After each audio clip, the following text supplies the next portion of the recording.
All right, you're live. I'm with Arsen, founder of Restpack, who successfully sold his startup on Microacquire, and really thrilled to have you on this podcast. Hi, Andrew. Thanks for having me. So, just to kick things off, do you want to give people just a brief background on yourself and maybe Sure, Restpack as well? sure. I'm doing online projects, let's say projects for the last 15 years, but I mean, I'm earning money from it for the last 10 years. So I'm kind of entrepreneur for a long time. And I started Restpack like 6 or 5 years ago. I mean, I started to think about something SaaS related because before that I was always working with media companies at advertisement and something like that. So Restpack was something new for me. And since Restpack, I'm just continue to build other SaaS products. So it's my new favorite aspect of this online business. Nice. And is this your first acquisition with Restpack? Um,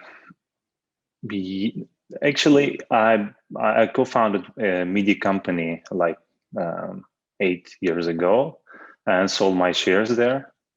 I was a small shareholder, but I was co-founder, so it's not my first exit, but Was this the biggest exit you've had or the second kind of biggest? similar, the same. It was the same. The valuation that time was like $6 million or something. I just exited. But Nice, congrats. because I had small shares, it wasn't like it wasn't that much good for me. Yeah. Well, that's still not a bad thing. I mean, Yeah, it's better than it was a zero. real good feel for me to start doing my own next project. So it was that money was like $10 million today for me because without that money I couldn't start doing other stuff. So it was like my ticket to freedom. Nice. I like that. How would can you tell me about like how you how did you obviously I know you found the buyer on Microacquire. Walk me through the acquisition. You first listed on Microacquire. I'm sure you got a lot of requests from buyers. Let's start with, how did you decide on which buyer to sell to? Yeah. Actually, before Microacquire, I just tried to reach out some VC firms. There are few VC firms that are buying small SaaS businesses, but with them it was like it take too much time to evaluate the business. Their valuation is really really low. I mean, maybe the starting point for them. So I was not interested that much. Right after I probably saw Microacquire on Product Hunt or something, and I just signed up and give it a try. And yeah, it was like dozens of messages in my inbox, and uh, actually, most of them were like curious people that time. It was like me also as tried to uh, ask. I tried to contact some sellers, and I just leave it because it was like too many questions and no serious people. So I left Microacquire and left the listing. And right after that, I contacted a well-known SaaS broker firm. They were good. They evaluated really good, but they take some commission on that. So I decided to give another try with Microacquire. Probably you do not remember, but I mailed you saying that I'm getting too many requests, but they're not serious people. So you created a new account for me, and with that account, I just give another try. And yeah, at that time there were much more serious people. I mean, there were too many VC firms there on Microacquire and too many like independent buyers. And actually, that second time that I tried Microacquire was much a big difference for me, and I saw the real potential. And That's there were too awesome many here. buyers. That's one thing we've been building in is just better mechanics. And that's actually how we came up with the microcar premium program. Is before that you would have received like 100 messages, and so Yeah. we're constantly thinking of ways to really separate, the serious buyers from ones that are just, potentially interested. So glad to hear that worked out. Are you willing to share the broker that you reach out to? You don't have You to, but I'm mean just curious. the name of the broker? Yeah, the name of the broker that you engaged and then came back to Uh, MicroAcquire. I forgot their name, but yeah, I can't remember, but I can make a quick search. FE International, yeah. Nice.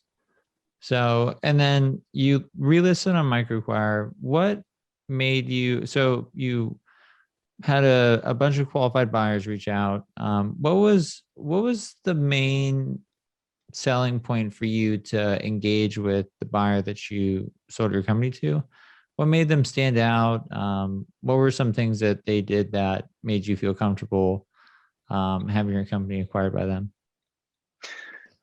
First of all, it was like there were different types of buyers, so and each of them have different negotiation types. So some of them just ask for the link and ask few numbers and continue to talk with you or not. And the VC firms just sending you too many documents and questionnaires, so it takes time to talk with them.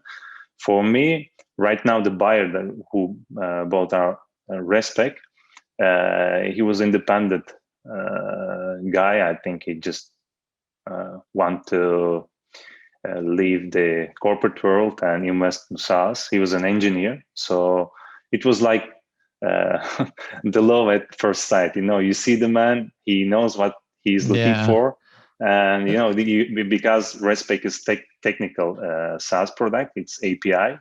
So and as he's an engineer, it was a good match, and it was really straightforward. So we stopped talking with VC firms because um, their process is too long. They're sending too many documents, too many questions, too many questionnaires. Some of them just want us to work with them after acquisition for a while. And some of them just want to buy with team, which in our case we didn't have any team working on Restpack. It was like it didn't require any maintenance. We just built it on autoscale, and it worked for like more than a year without touching any line of code. Nice. I like that. So you found a buyer that, aligned really with your goals, and you were comfortable with the relationship that you had established. And are you able to disclose kind of the terms of the deal? Like, was it 100% cash up front? Was it Yeah. split over a certain period of payments? What did that look like? Almost most of them offers like seller finance or something like that, but we just looked for upfront payment with all cash. So we just eliminated some of the buyers, and with this buyer we got 100% in cash, all of valuation. Congrats. Good for you, man. Yeah. And I guess another question would be, in terms of due diligence and just transferring the assets over to the new buyer, how did you guys, work that out? What was kind of the process, even from like a high, 60-second level? Sure. It was based on trust. So he just sent us letter of intent. So we signed it. We didn't ask him to sign any NDA or something. We just like send the document and give access to all the Stripe account, AWS, and everything. So he just checked them out. And right after, he said he would like to stick with the deal. And we just closed the deal in like 3 weeks or 4 something. It was really Three quick. weeks. 3 or 4, yeah. Actually, Wow. we supposed to close it 3 weeks, but he had some problems with paperwork, so it was like 3.5 or something. Nice. That's awesome. And then, so you have an acquisition under your belt, and are you willing to say, is this like a 5-figure acquisition or a 6-figure acquisition? Can you give us like a range of? Yes, it's like upper $500,000, let's say. Congrats, man. I need to start charging commissions or something. Yeah, you Um, should, because we paid escrow too much money. So I wish you get that part. yeah, no, that's not in our plan, so don't worry about that. So any advice for sellers? You went through this as, your second acquisition, as you said. Any advice for startup founders looking to get acquired? They list on MicroAcquire. What are some like key learnings after going through the process and successfully having your company acquired? Probably it depends on the product, because we were not like really wanted to sell it. It was a passive income for us, and it wasn't a problem for us. It just, the business just working by itself, and every day that we did not sold it, it was bringing us money. So we didn't have this high motivation to sell it. So we passed too many buyers because of the terms. So, and we waited until we find the one who agree on our terms. Yes, it's just like, at first I saw too many requests, but you need to talk with each of them and get each other better. So at some point you will see the best buyer. I mean, it's manual work. There's no quick way to find the best buyer. You just need to talk with each of them. That's great advice. And if it makes you feel better, 3 weeks of, from start to finish, how long did it take you to sell Restpack on MicroAcquire the second time around? Yeah, second time we put 3 weeks after we closed. Before the 3 weeks started, it was like 2 months or something, maybe 2 months. 1.5 or something. Yeah, 2 months. Took me 3 years to sell one of my previous companies. So that's great to hear. So this has been super helpful. I really appreciate you sharing this success story, and I'm super thrilled at you having a successful exit and being able to have a small part in helping with that. Yeah. With that being said, just final questions. I always like to ask this, like favorite book, favorite entrepreneur. What else are you working on now? Um, I don't have like something like favorite. I like many of them, but right now my favorite next thing is to build a startup studio, because we were kind of startup studio for a long time. So I just looking for other companies who are doing this. So we want to build a company that builds other companies. We have 2 other products right now. One of them is 2 years old and growing fast. And so we try to build next one. So I think it's the next type, and I just want to work on that. That is what motivates me. That's awesome. And that's very typical of entrepreneurs, is you sell a company and you just start another one and you start another one.